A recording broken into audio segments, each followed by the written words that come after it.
పాపం చంద్రబాబు నాయుడు గారు 5 రూపాయలు భోజనం పెట్టాడు. ఇవాళ ఎవడికి అది కూడా పీకేశారు. ప్రజల్లో లేనోడు ఉంటాడు, 5 రూపాయలు భోజనం ఎవడు ఆడుతాడు? హోటల్కి వెళ్ళాలంటే 100 రూపాయలు అవుతుంది.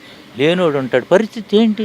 నువ్వు ఎంత తీసినట్టు? అదే నీ పేరు మీ నాన్న పేరు పెట్టుకుని ఆయన పేరు మీదగా నువ్వు ఇచ్చేయాల్సింది కదా. ప్రజల నోటో కొట్టేసావు, రైతుల నోటో కొట్టి ఉద్యోగస్తులు అల్లాడిపోతున్నారు. ఎవడికాడు ఏంటి నువ్వు చేసింది?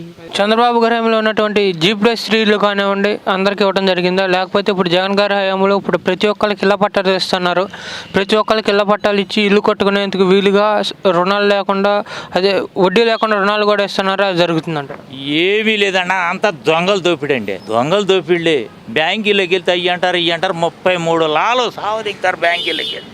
ఏంటి నువ్వు ఇచ్చింది ఏంటి? అప్పుడు సబ్సిడీ ఇచ్చారు, లోన్లు ఇచ్చారు, ఇవాళ కాలువలు తవ్వారు. ఇవాళ కాలువలు లేవు, తవ్వే పరిస్థితి లేక అల్లాడిపోయారు.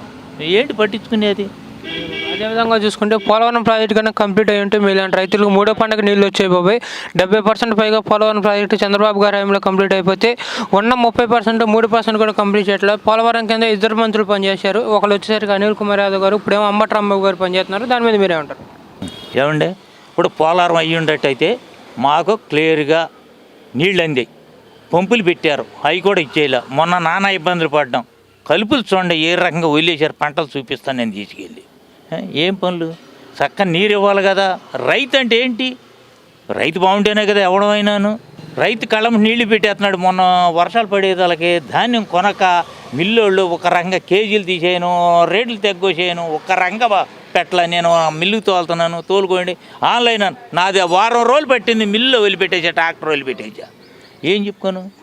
ఇక్కడ వర్షాలు మినువులు వర్షాలు, విత్తనాలు కొట్టినప్పుడు వర్షాలు, నానా బేపత్సంగా ఉంది. అదేవిధంగా చూసుకుంటే చంద్రబాబు గారి హయాంలో నిత్యావసర వస్తు ధరలు చాలా చౌకగా ఉన్నాయి. ప్రతి ఒక్క రైతు దగ్గర నుంచి ప్రతి ఒక్క పేదవాడి వరకు బతికేంత వీలుగా ఉండేవి బాబాయ్. అంతా పెట్రోల్ దగ్గర నుంచి ఇప్పుడు గ్యాస్ బండ వరకు నిత్యావసర వస్తు ధరలు అన్నీ పెరిగిపోయినాయి బాబాయ్. దాని మీద మీరే ఉంటారు?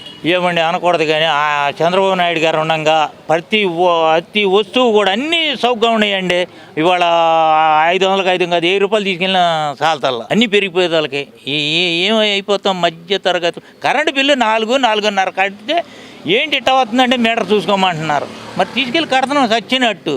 ఆయన ఉండగా 500-600 వచ్చిన బిల్లు మరి మీటర్లు తప్పు అంటున్నారు. వీళ్ళు ఇష్టం వచ్చినట్టు వీళ్ళు తోచి బాధేస్తున్నారు. ఎక్కడ తెచ్చి కడతామండి నెలకి? అదేవిధంగా చూసుకుంటే బాబాయ్ మీ వైపు ఏమన్నా పెన్షన్లు తీసేయడం జరుగుతుందా?